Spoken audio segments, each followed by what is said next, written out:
Okay. So, welcome everybody. This is our fifth concert in the summer music series, and I want to thank you all for your generous contributions that allow us to have all these concerts and all our speakers and so forth. And again, many thanks to Mary Barlow, who's our Zoom host tonight, and who's been a host and helping out with the whole concert series. So, boy, do I appreciate that. And can I suggest if you're watching on channel 13, you might want to sign into Zoom also. So at the end of the concert, you can come on and make some comments and tell Joe how wonderful he is and ask questions and so forth. So just so you know, you can do that. So tonight, I am so happy that we've got Joe Jencks with us. I first met Joe when he was playing with Brother Son, and they're my favorite ever folk trio. They're just marvelous. And you might remember Greg Greenway, who was here 2 weeks ago. He was also part of that trio. So the song that Joe wrote for them, Lady of the Harbor, celebrates the best of all of us immigrants, because that's all of us here in the U.S. So I found these two quotes about Joe that'll give you a great idea of what we're lucky enough to see tonight. From Scott Alaric, who's the host of Folk Tales radio show in Boston. He says, climb inside the songs of Joe Jencks and you meet real people. Jencks finds the humanness that binds us. And Pete Seeger said about Joe, the key to the future is people joining in. The music of Joe Jencks captures that essential spirit. I love that quote. So Joe's last CD was #1 on the folk DJ chart and the Sirius XM Americana chart. And Joe has sung songs all over from Carnegie Hall to Lincoln Center and folk festivals all over the world, telling stories that educate, illuminate, and uplift. And now here he is, right here with us at Crosslands. So please welcome Joe Jencks. Thank you so much. What an absolute joy to be here with all of you this evening. I'm going to reach across here and put myself on gallery mode so I can see you. Oh, that works too. That's great. I will say at the outset that one, it's a genuine pleasure to be with you here this evening. You are in one part of the country. I'm sort of in the middle, in DeKalb, Illinois, in the cornfields, which is a lead into the fact that it's been crazy hot here in the cornfields. So I do have my air conditioner running in the background. I apologize for the background hum, but it would be positively unbearable this evening without it. So I'm going to kick off with a song that I wrote on the morning that Pete Seeger passed away. Pete was friends with literally thousands of people. So saying that Pete was a friend of mine does not make me special, but it does make me happy. He was a mentor and somebody who welcomed me into his collegial circle late in his life and early in my career, and what a blessing that was for me. So I wrote this in his honor on the morning that he passed. I went back and reread his testimony from 1955 before the House Un-American Activities Committee, and it felt like this song just sort of rose out of his own words. It's called Let Me Sing You a Song.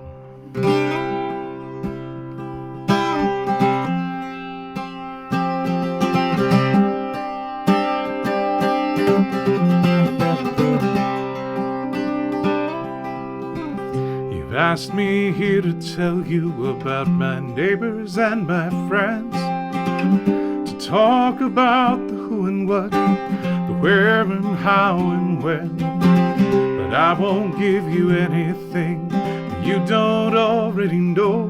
But if you'd like, I'll sing that list of songs before I go.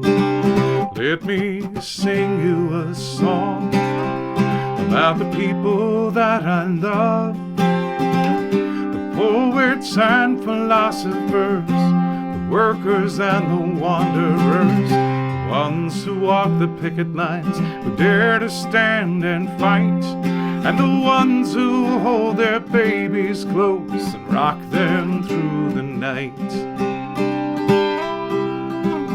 When you say it's un-American to do the things I do, when I sing for justice, liberty, and civil rights, it's true. When I say it's un-American to ask me how I vote, how I pray, or what I believe, but here's a song I wrote.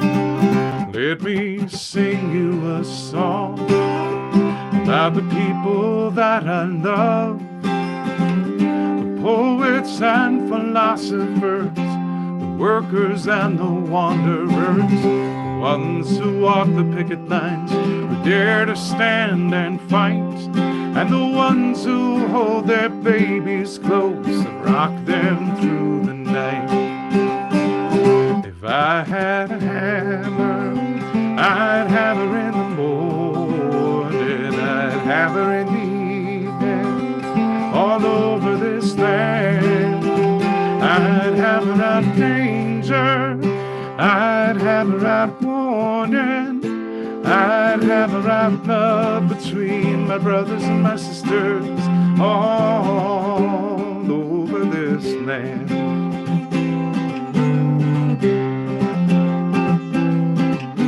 If you want to send me to prison, I guess that's the way it'll be.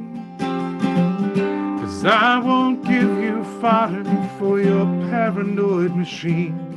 If the price of my silence is shackles, well then feathers take me away. For I will live to sing again and rise with a brand new day. Let me sing you a song about the people that I love, the poets and philosophers, the workers and the wanderers, the ones who walk the picket lines, who dare to stand and fight, and the ones who hold their babies close and rock them through the night. Da da da da da da. Feel free to sing along. This is the easy part. Da da da da da da da. Da da da da da da da da. Da da da da da da da da. Da da da da da da. Da da da da da da da.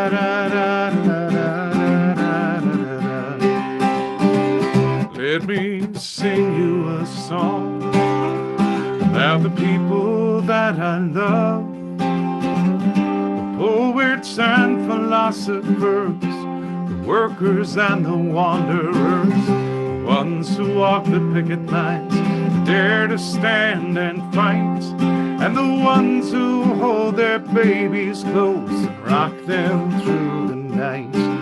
Yes, the ones who hold their babies close and rock them through the night.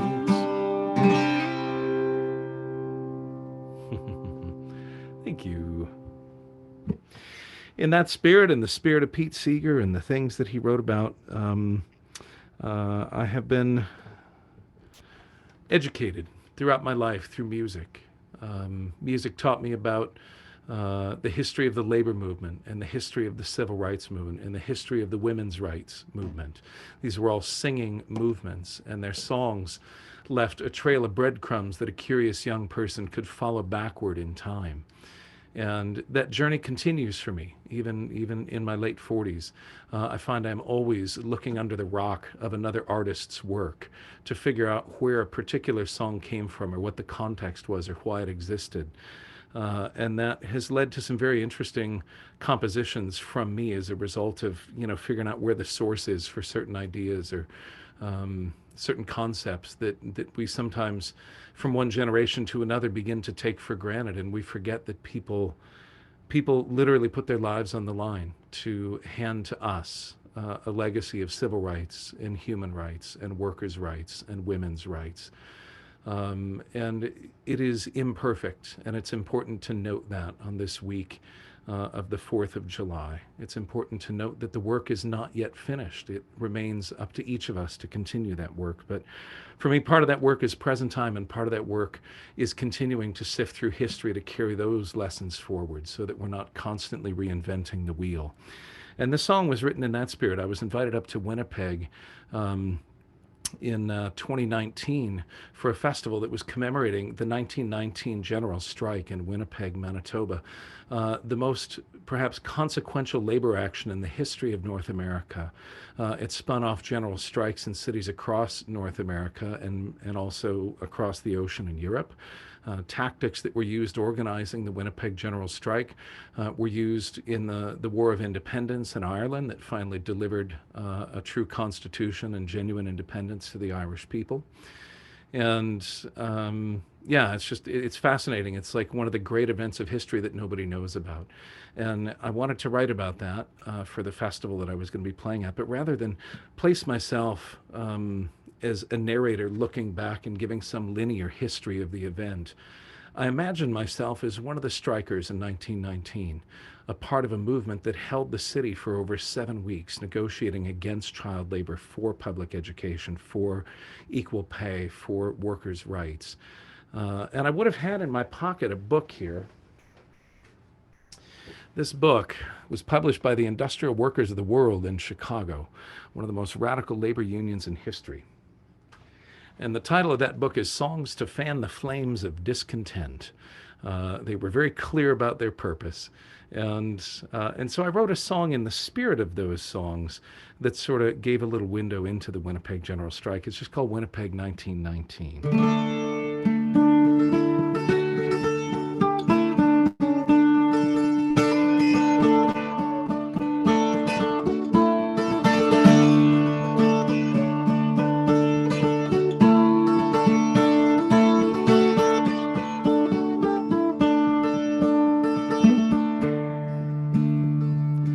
It was 1919 and all around the world people started marching with their victory flag unfurled. We've shed our blood on battlefields, enslaved in deep dark mines. We rally to the banner of red and roses, it's our time. Come gather fellow workers and raise your voices strong. We rise today in Winnipeg to sing our victory song.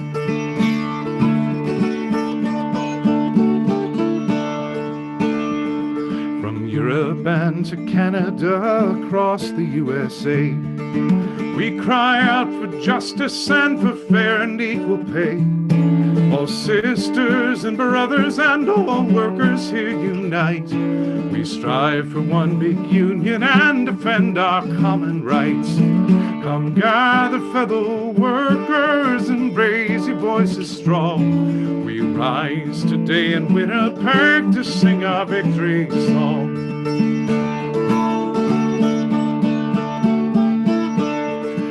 Halifax and Thunder Bay to the Fraser River shore, Seattle, San Francisco, and Chicago hear us roar. From Boston on to Dublin town are heard the people's cries. No more to drudge and idler when the workers organize.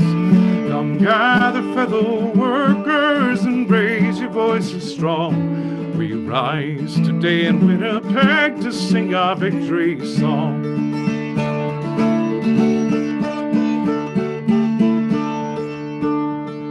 Though some of us were born of means and others not a dime, we spend our lives in service to a cause we hold sublime. All laborers in commonwealth, now let our voices say that one way or another we will bring the greater day. Come gather fellow workers and raise your voices strong. We rise today in Winnipeg to sing our victory song.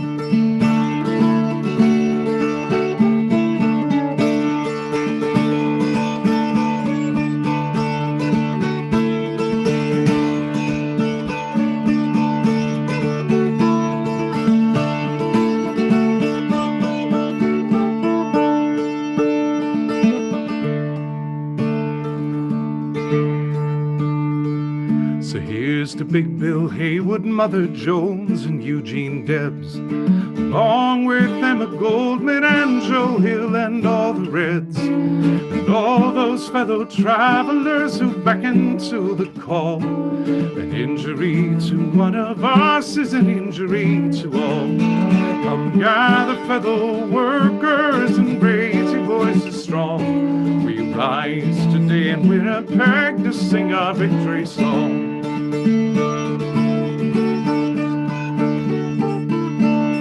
We may not win our struggle here, but sure as hell we'll try. For the future of our children, we are steadfast by and by. It's only when our minds are joined with muscle we can stand and bring to birth a new world, arm in arm and hand in hand. Come gather, fellow workers, and raise your voices strong. We rise today in Winnipeg to sing our victory song. Come gather, fellow workers, and raise your voices strong. We rise today in Winnipeg to sing our victory song. We rise up all around the world and sing our freedom song. Thank you. Thank you. Give me just 1 second here. Technical fix.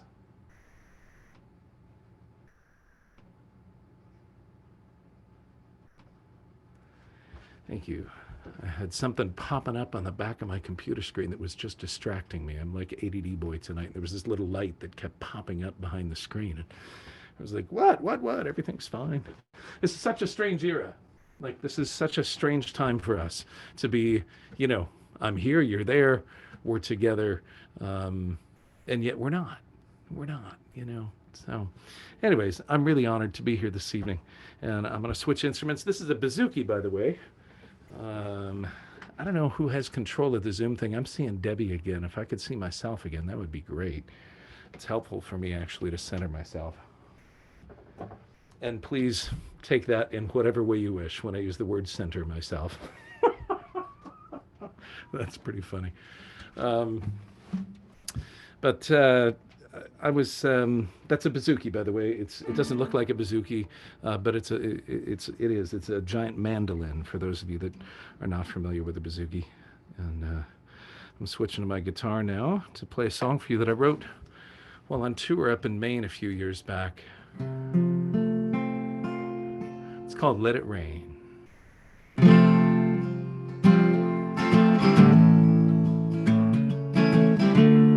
I was sitting on a dock out there one night, about 11 o'clock at night.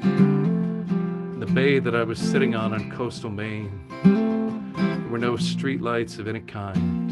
And the sky was so clear I could look up and see above me that whole river of stars, and thousands, hundreds of thousands, millions of more stars, uncountable. And the bay was so calm that it reflected back at me off the water below my feet, and I just felt like I was the filling in a celestial sandwich. It was pretty amazing. In the Talmud, the sacred writings and commentaries on Hebrew scripture, Rabbi Hillel once said, a person should carry a note in each of their front pockets. And in one pocket, the note should say, I am the center of the universe.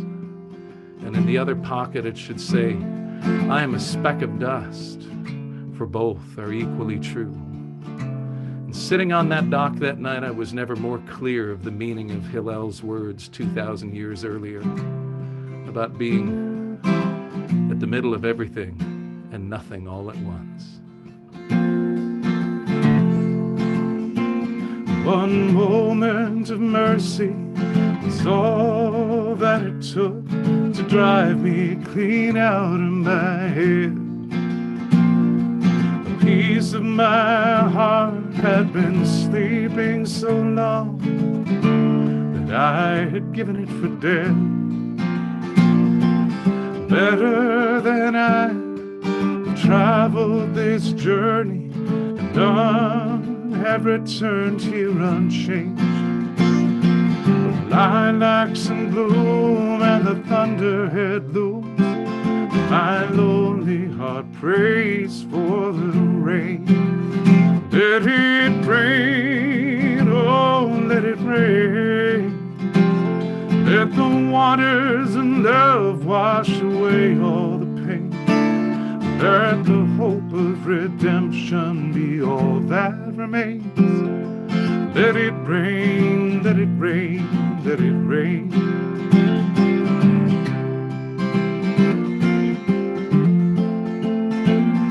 When the ancients and mariners looked toward the heavens at night, did they yearn for the day? Or were they transfixed by the wonders they saw in the lights that guided their way? I need to believe that there is no sadness so great that it cannot heal. Sometimes the longing inside it consumes me so much. Well, it's all that I feel. Let it rain, oh, let it rain.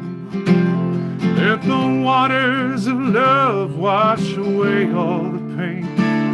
Let the hope of redemption be all that remains. Let it rain, let it rain, let it rain. I stand on the ledge and I cling to the edge for dear life, afraid to let go. What if love's call pulls me into a free fall? What then? Oh, tell me what then? Somewhere way out there, beyond right and wrong, there's a place that I long to see. If I don't return, I'll be wishing you well from wherever I happen to be. Let it rain, oh, let it rain. Let the waters of love wash away all the pain. Let the hope of redemption be all that remains. Let it rain, let it rain, let it rain.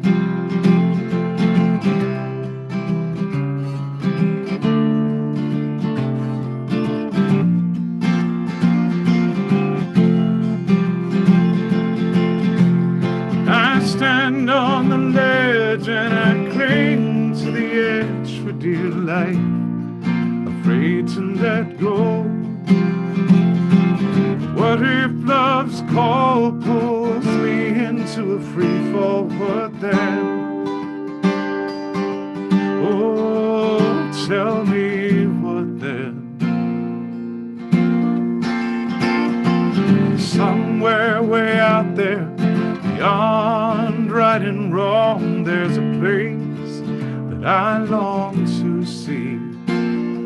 If I don't return, I'll be wishing you well from wherever I happen to be. Let it rain, let it rain, oh, let it rain. Let the waters of love, let the waters of love wash away all the pain, hope, or redemption. Let the hope of redemption be all that remains. Let it rain, let it rain, let it rain. Let it rain, oh, let it rain. Let the waters of love wash away all the pain. Let the hope of redemption be all that remains. Let it rain, let it rain, let it rain. Let it rain, let it rain, let it rain.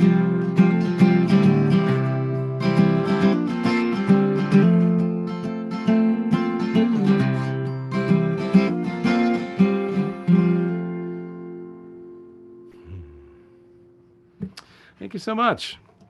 Among the many, many things that I do as a touring musician is that every once in a while I'm privileged to work with a group of young people. Sometimes I'm invited into a school for a residency. It's not a regular thing for me, but I'm always delighted when it falls in place. Because there's nothing like looking at the world through the lens of, the perspective of a bunch of third graders or fourth graders or fifth graders to give us insight, sometimes across generational lines, about what they know and don't know and what feels important to them or not. And ostensibly I'm there as a guest teacher, but I'm really there as a student of their knowledge and their perspective. and from that place of trying to learn from them and also guide them at the same time, this two-way street, this relationship. Some interesting ideas emerge, and I normally try and let the students really direct the content that we're going to work on. But I was specifically commissioned by the school district that I was working with this particular week to focus on themes of social justice in one form or another. And I walked into Miss May's classroom that week, and there was a giant portrait of Dr. George Washington Carver on the wall. And I thought, I don't think I know any folk songs about George Washington Carver. I think it's time we had one. So I gave the students the opportunity to do a lot of real-time research about Dr. Carver. But I was really clear that that was just a sign from the heavens that we needed to write about Dr. Carver. And this is what came out the other side of that conversation with those young people, a group of fifth graders. A lot of people know Dr. Carver for his work with the peanut, but a lot of people don't know that of over 500 patents that he took out, nearly 2/3 were for inventions from the sweet potato. And so this song is called Peanut Man, but that's only the beginning of the story there. Carver was born in 1864 into slavery and became one of the most remarkable scientists in American history. He was also a Renaissance man who was a supporter of the arts and an artist himself in various ways, and just a truly, truly remarkable American.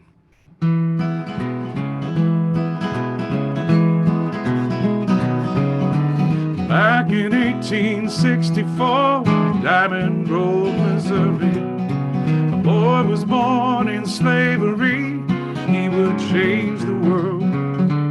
Very first African American to enroll at Iowa State. And he earned a bachelor and a master's degree. He really changed his fate. Peanut Man, sweet potato man, cared about people, cared about the land. Loved to work with plants, make things grow. Dr. George Washington Carver was a good, good man to know.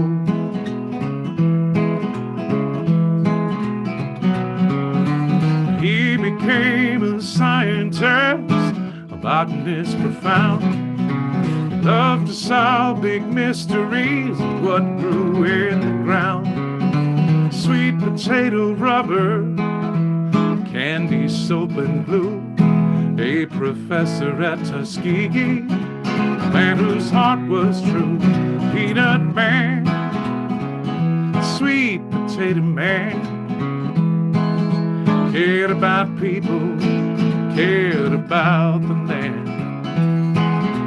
Loved to work with plants and make things grow. Dr. George Washington Carver was a good, good man to know.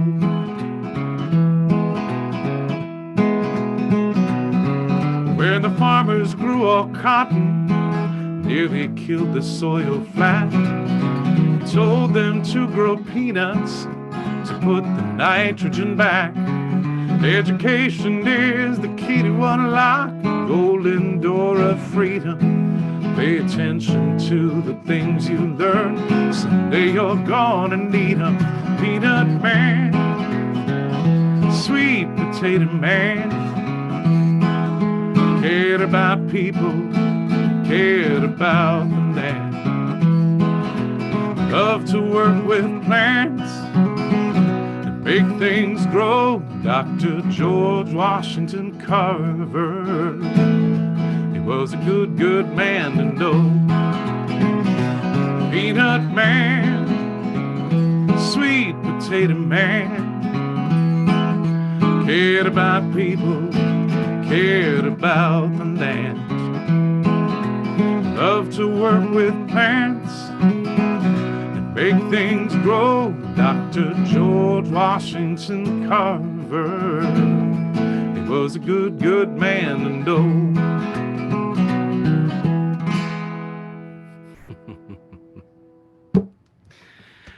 I felt like it was a real accomplishment to work the word nitrogen into a folk song. I felt like that was a lyrical accomplishment, to look at, nitrogen renewal in the soil as a concept within one verse of a folk song. I was very pleased with that idea.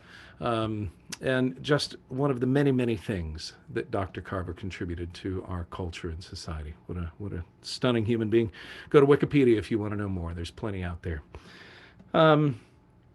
I had the privilege this summer, last summer, of doing a project for the Library of Congress Folk Archives. I got a small grant to do some research into the archives and into bits and pieces of the archives that were perhaps less explored. And John A. Lomax and his second wife, Ruby Tyrrell Lomax, were very keenly aware of the disproportionate number of people of color that were incarcerated in the late 1930s. And they hoped that by going into prisons and recording the songs and stories of these prisoners, women and men alike, that they would perhaps through the songs and through the culture be able to, at a minimum, document a culture of oral tradition that was slowly fading as electronic media replaced it. I don't mean like our modern electronic media, but radio and early advances in television and recorded things. It was, the oral tradition was sort of being pushed aside by the advance of technology, as is often the case. And they knew there were stories there to tell that people needed to hear. And so they did the Southern States recording trip over about a 7-month period in 1939. And I focused on 3 days that they spent at the Rayford Prison in Florida, June 2nd, 3rd, and 4th in 1939. And it was amazed to discover music that sounded incredibly contemporary to me. Thomas A. Dorsey is understood to be the father of modern gospel. He was a blues singer in the 20s and transitioned into doing spiritual music, church music. He suffered a tremendous loss when his wife and first and only child died, and just after childbirth. And he turned his life over to writing sacred music after that. But it was sacred music that came from a guy who'd spent, a decade and a half singing the blues and singing pop music, and it had this amazing intensity to it. And so in the prison yards in the late 30s, you would hear music that was clearly a part of the Chicago gospel scene without any clear understanding of how the music traveled from one place to another. And this song was very much a part of the spirit of that. It's sort of reminiscent of things that were sung by the Dixie Hummingbirds and by other groups, but this was sung by a quartet of men in the Rayford prison, and they only sang one verse in the chorus. And Ruby had written a few notes to herself in the dust jacket of the recording disc that they had that was another verse. And because it's a scriptural-based story, it was easy enough for me to figure out what a middle verse should be and write a third verse, a middle verse that would connect the dots of the story.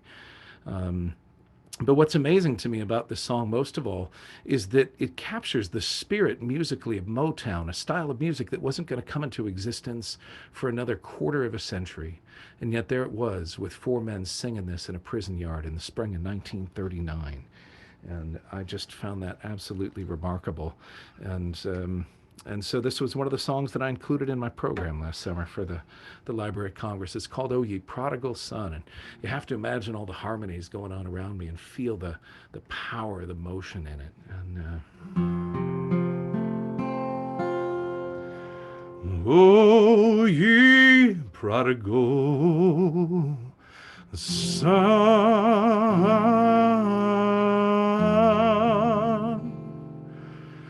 O ye prodigal son,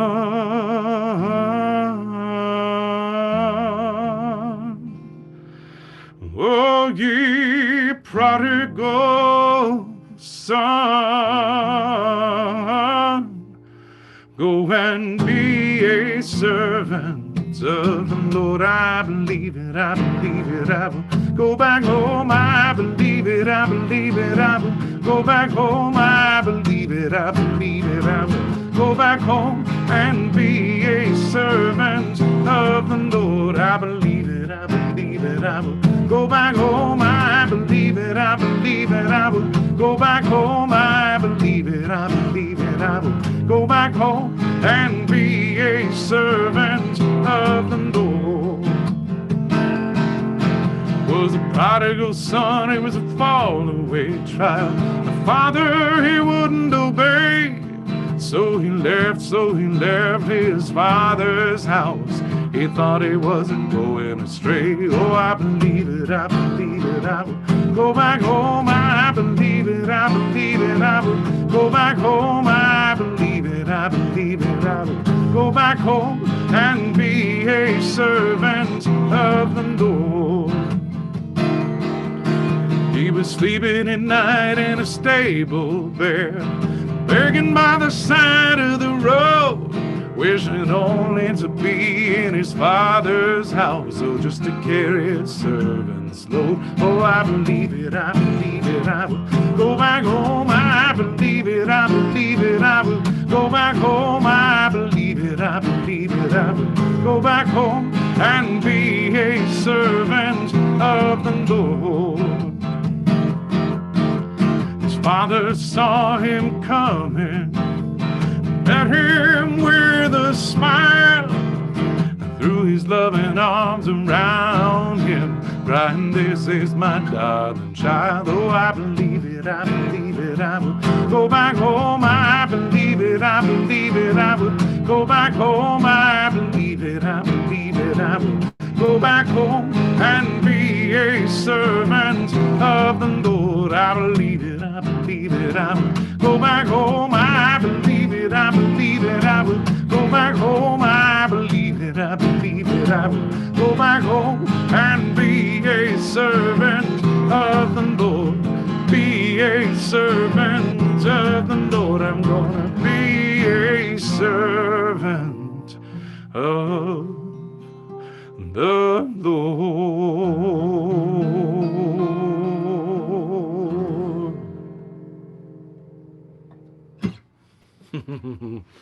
Yeah, it's hard to be depressed and sing a song like that, but I feel like it means so much more when you understand the context. This is not a song that was just about a sort of abstract spiritual concept. These were people suffering extraordinary oppression and seeking liberation in very literal ways, and dreaming about home, dreaming about a time when they would get to go home.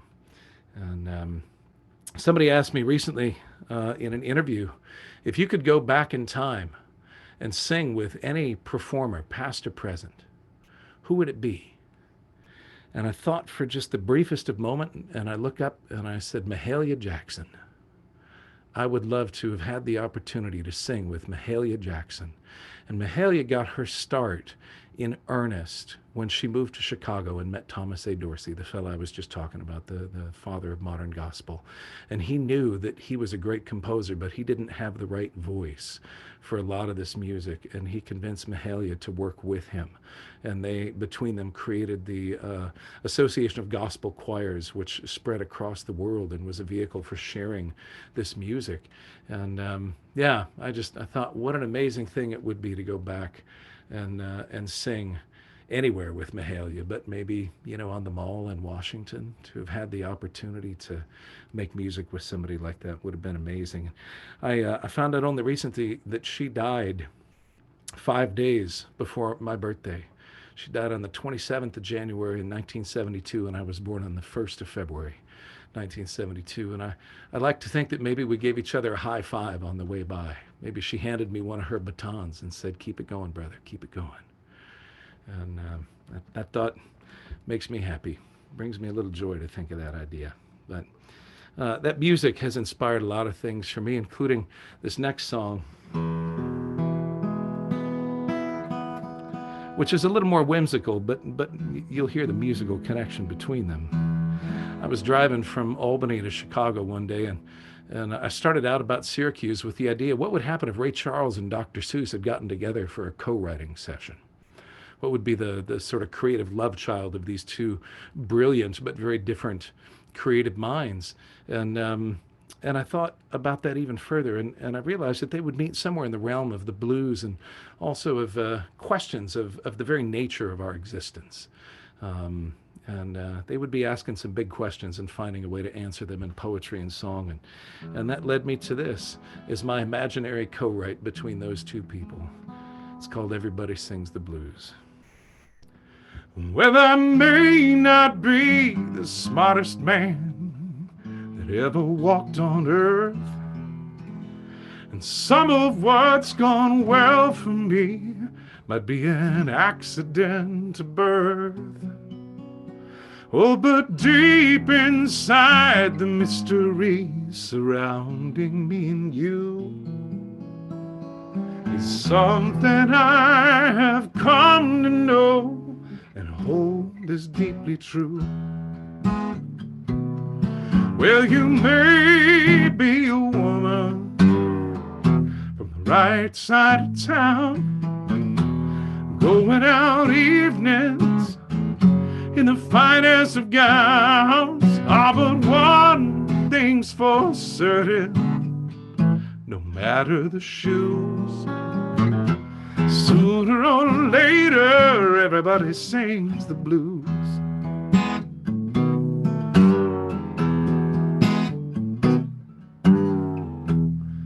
Well, you may be erudite or a real cool cat, high-priced jet setter, going this way and that. Ah, but one thing's for certain, you know it ain't news. Sooner or later, everybody sings the blues. Oh, lonely, we all get lonely sometimes. There's nothing anyone can do but hang on for just another day and hope to see it through. Well, you may be ironic, you may be a clown, you may swear that you'll never wear your smile upside down. Ah, but one thing's for certain, whether you win or lose, sooner or later everybody sings the blues. Yes, one thing's for certain, whether you win or lose, sooner or later everybody sings the blues. I'm lonely, we all get lonely sometimes.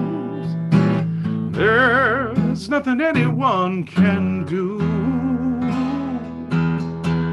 but hang on for just another day and hope to see it through. Yes, you may be ironic, you may be a clown, you may swear that you'll never wear your smile upside down. Ah, but one thing's for certain, whether you win or lose, sooner or later everybody sings the blues. Yes, one thing's for certain, you know it ain't news. Sooner or later everybody sings the blues. Yes, sooner or later everybody sings the blues.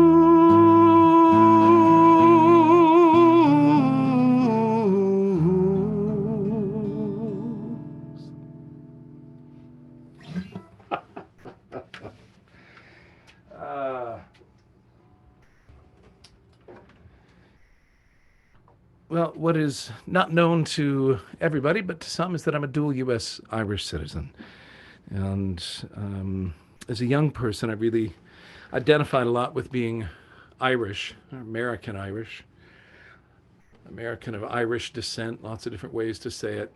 And then And then I started touring in Ireland, and I realized it didn't matter where I was born or what passports I held.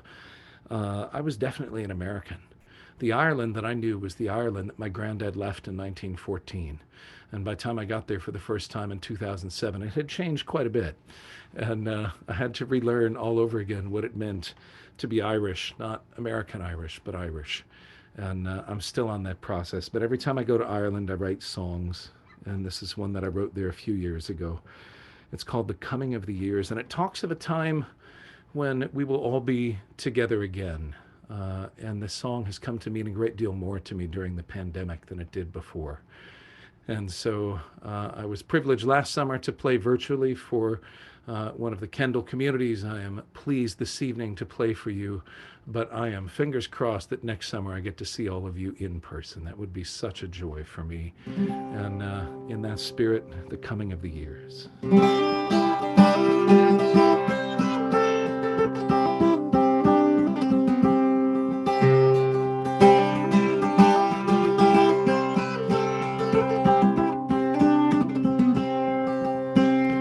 When I first came here to wander these mountains, my heart was tattered and torn. Ever the rover and all the world over, no land ever felt like a home. But here in the crags and the bogs and the valleys, I found some measure of ease, where the song of the wind is as sweet to behold as the beautiful rose of Tralee. And it's high up and over the mountains of Kerry that I love so dear. I don't know when I will see you again in the coming of the years.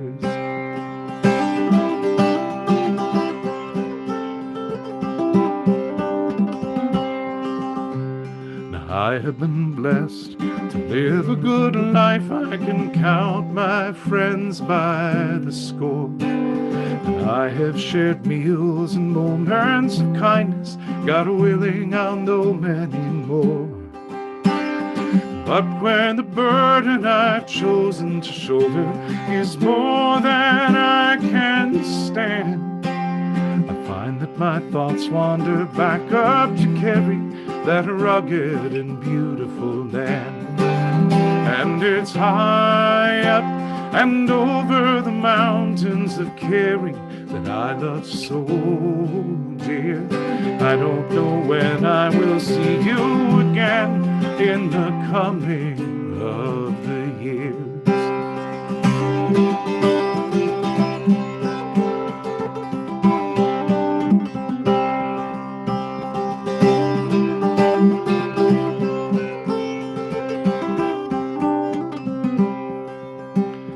When I have traveled all of my journeys and sung all of my songs, when I have given the best that I have and righted most of my wrongs, then take me back to the place that I love. Let me gaze out over the sea. Take me back to the mountains of Kerry and let my spirit run free. And it's high up and over the mountains of Kerry that I love so dear. I don't know when I will see you again in the coming of the years. And it's high up and over the mountains of Kerry that I love so dear. I don't know when I will see you again in the coming of the years. I don't know when, but I'll see you again in the coming of the years.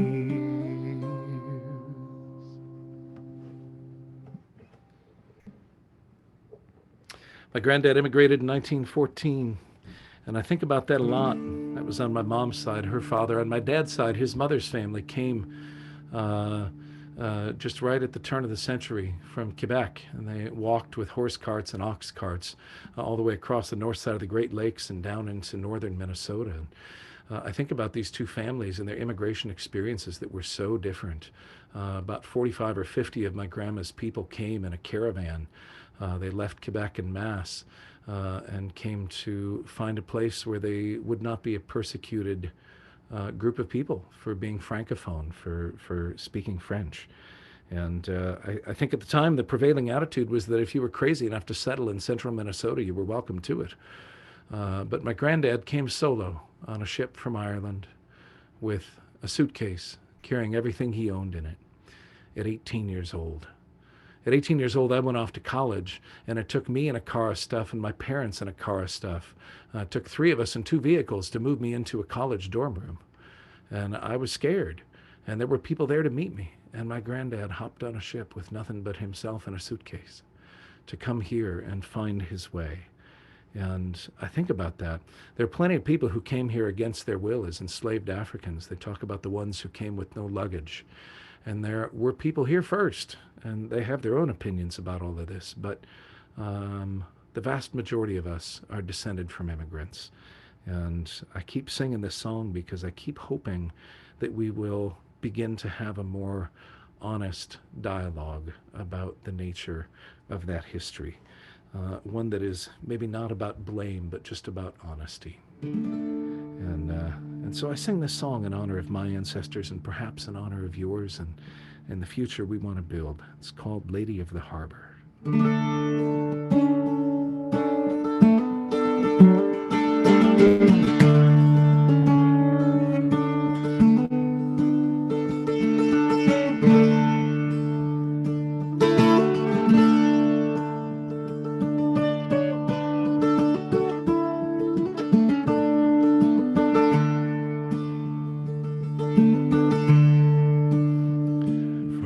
Far away in distant lands, the tempest tossed with hopeful hearts and calloused hands reached toward the light, a torch held high, and cast their gaze upon the lady of the harbor, and she welcomed them with open arms.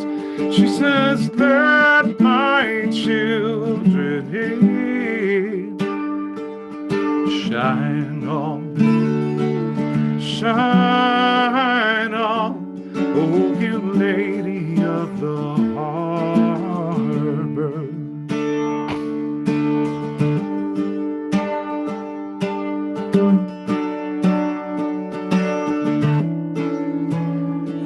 So it was with my own kin. They sailed from Sweden and from France and Ireland. Their earthly cares packed in their bags, they cast their gaze upon the lady of the harbor, and she welcomed them with open arms. She said, let my children in. Shine on, shine on, oh you lady of the harbor. Now we're locking down the borders and we're filling up the jails, and we say they don't belong. How conveniently do we forget that we've all come to sing the same sweet song? Will the dream survive the strain? Will huddled masses have a chance to learn its sweet refrain? Or will we fall into our fears and turn our backs against the lady of the harbor, and she welcomes them with open arms. She says, let my children in. Shine on, shine on, oh you lady of the harbor. And she welcomes them with open arms. She says, let my children in. Shine on, shine on, oh you lady of the harbor. Shine on, shine on, oh you lady of the harbor. Oh you lady of the harbor.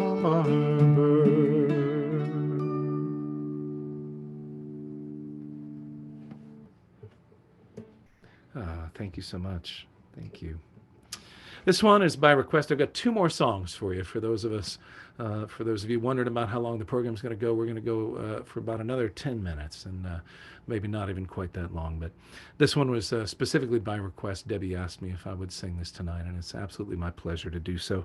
And I want to thank Debbie Kern for all of her work in organizing this. We've been in touch for over a year about the possibility of this concert, and so grateful for all the work that you do to keep live music happening against the odds.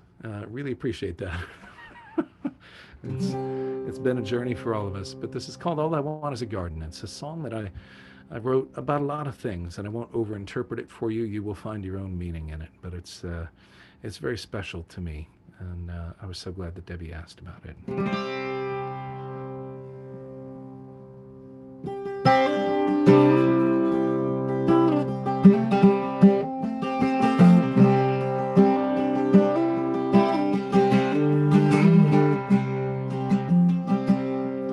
My father was a soldier.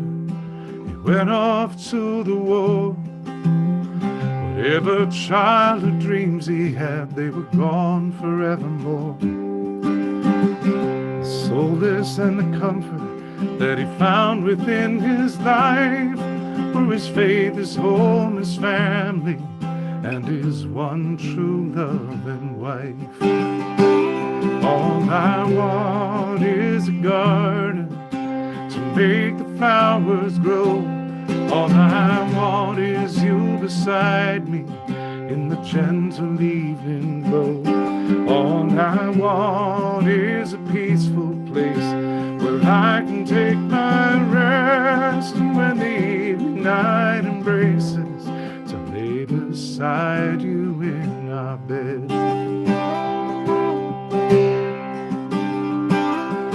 Now I'm a road musician, and I wouldn't trade a day. I've spent running down my dreams and making friends along the way. Now and then I get to thinking, Daddy had it right. You just give everything you have to love and hold on to the light. All I want is a garden to make the flowers grow. All I want is you beside me in the gentle evening glow. All I want is a peaceful place where I can lay my head, and when the weary night embraces, to lay beside you in our bed.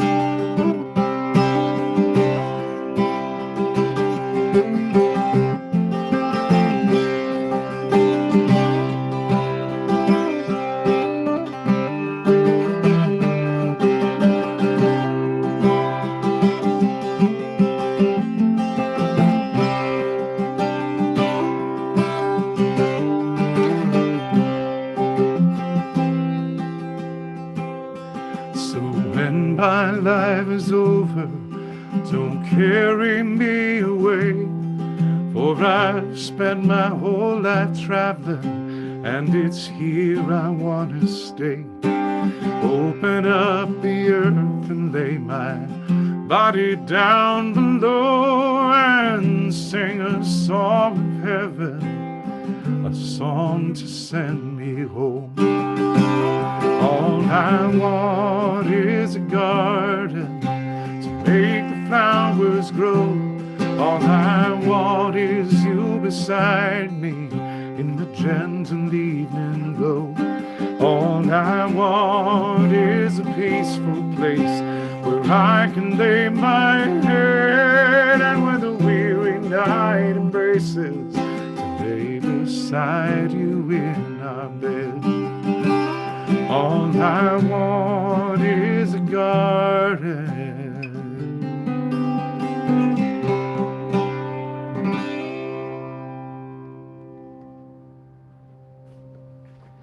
Thank you so much. I'm going to wrap up with a song on the electric bouzouki, this other peculiar instrument beside me here. I'm sure that an electric bouzouki is outlawed in several counties in the United States, but not here in the cornfields of Illinois. And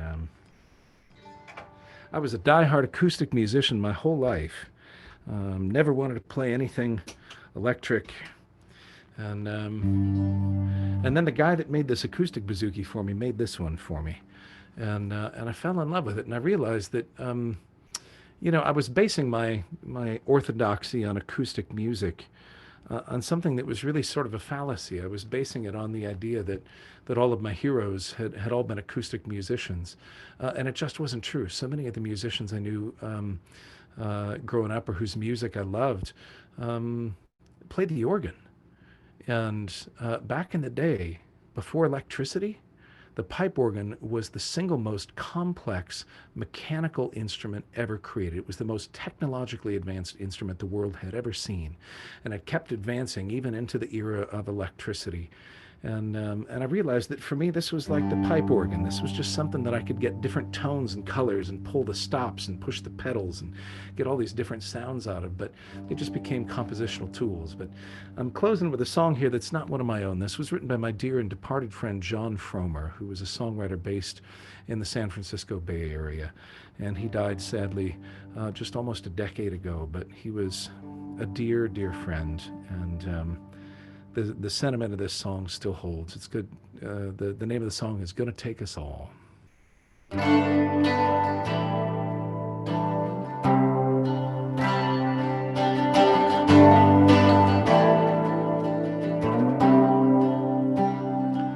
We need the Buddhists and the Baptists, Quakers and Catholics too, the atheists and agnostics, the Muslims and Jews.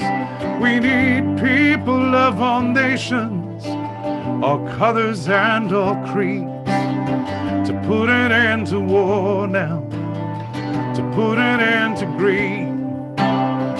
Gonna take us all to make a change, take us all to win the peace. Gonna take us all in the streets, gonna take us all, gonna take us all.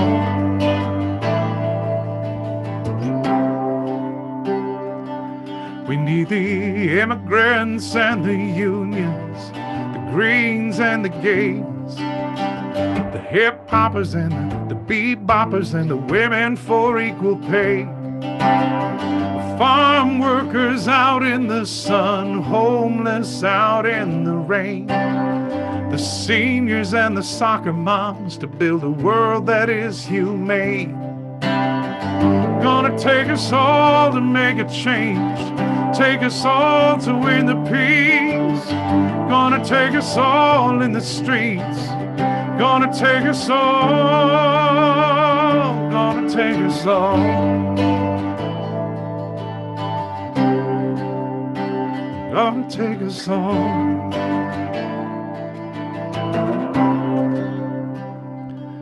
We need your friends and your neighbors, the poets and the painters, the socialists and the anarchists, the pacifists and the humanists, Every culture and community takes black and white and brown. At times we won't see eye to eye, but we stand on common ground. Gonna take us all to make a change, take us all to win the peace. Gonna take us all in the streets, gonna take us all, gonna take us all to make a change, take us all to win the peace. Gonna take us all in the streets, gonna take us all, gonna take us all. Gonna take us all. Gonna take us all to win the peace. Gonna take us all.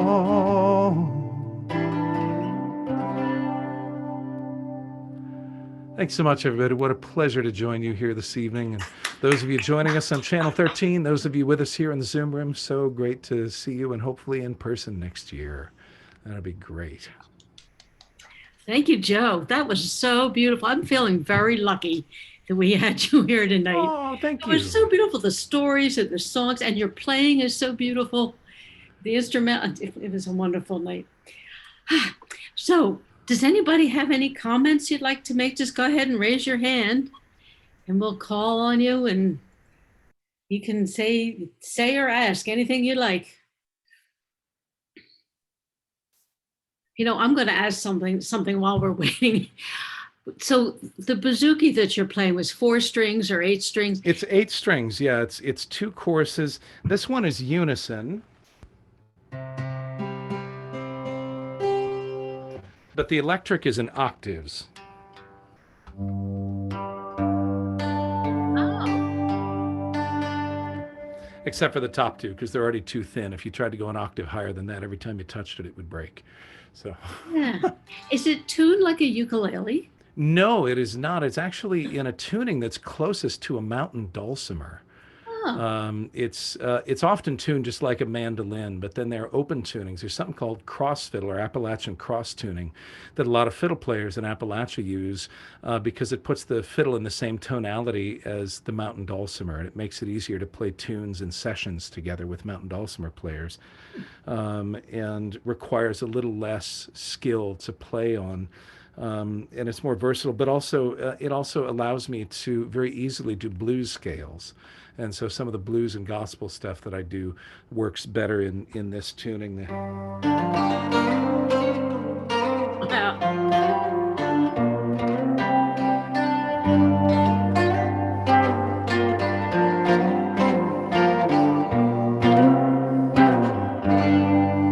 So that's why I ended up in this tuning with these instruments. It's just I found it was the most versatile tuning for playing with other people. And I need to ask you you told us about the picture behind you before. Oh, yeah, maybe, but not on this broadcast. This is Yeah. a picture that is looking off of the west coast of Ireland at the town of Lahinch. And an artist that I have not met, but I know the owner of the gallery this was in, had this hanging in, and I walked in one day. This was in the summer of 2019. And it was the last time I was in Ireland, and hopefully I'll get there this year on tour in the fall, but you know, that's still unknown. But I'm so glad I bought this painting that year. She cut me a deal on it because she'd seen me year after year after year walk through her gallery and never buy anything, and I finally fell in love with something I couldn't say no to. And it's been my companion throughout the pandemic. I have just loved having this beautiful piece of art down here that's the sunset off the west coast of Ireland. Beautiful. We're not having any comments, and I think it's because people are thinking, oh, we can't keep Joe any longer. No worries. Well, what a pleasure to be with you. And I'm happy to visit. Oh, I saw somebody's hand up there. I don't see one. If somebody wants to say something, just speak up, because I don't see hands. Somebody might have just been adjusting their glasses. I don't know. Thank you, thank you, thank you. Oh, you're so welcome. You are so This is very a really welcome. wonderful, unique concert, things that we've never heard before, and was lovely. Thank you. You're so welcome. Yeah, the world is such an interesting place, and I'm so interested in so much of it. So it always comes out in my music. It's always a lot of diversity when I pick up an The instrument, video and doesn't come on. a lot of different Well reference said, points. well said. Yeah, A beautiful thank you. voice. Well, I hope you all have a wonderful evening. If there's any other questions, I'm happy to answer. Otherwise, Maybe next year you can come back in person. Wouldn't I that would be be that honored. would be I would special. absolutely be honored to join you in person, and so let's make that Julie, happen. Oh, I no, see you- somebody actually put Oh, their hand up. Julie, I see your hand. Yeah, my video isn't working, so you can't see me. I don't know, something went screwy. But on the first song you sang about Winnipeg in 1919, what was the awful event in 1919 in Winnipeg that was so catastrophic? So I'm going to back up. When the first song I sang was about Pete Seeger, and Oh, about yeah. his testimony before HUAC. The second song was called Winnipeg 1919. Yeah. And there had been promises made throughout the aughts and the early teens about changes that would be made for the betterment of workers. People had been advocating since around the time of the U.S. Civil War, if not before, for laws that would ban child labor, for equal pay for women in the workplace in various cases, for public education.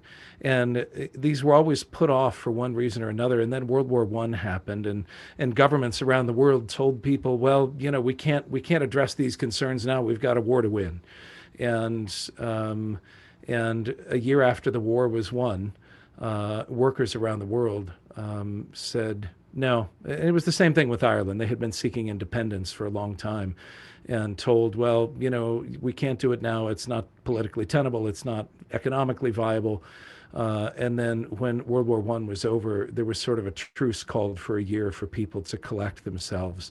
And then public action sprung up globally as people said, okay, you had the war, you won the war, we did our part, we fought, we bled, we died, we sacrificed our children, and the promises that we were made as a working class are due to us. We have to end child labor. We need public education. We need better conditions in the mines and the mills and the places where we do work.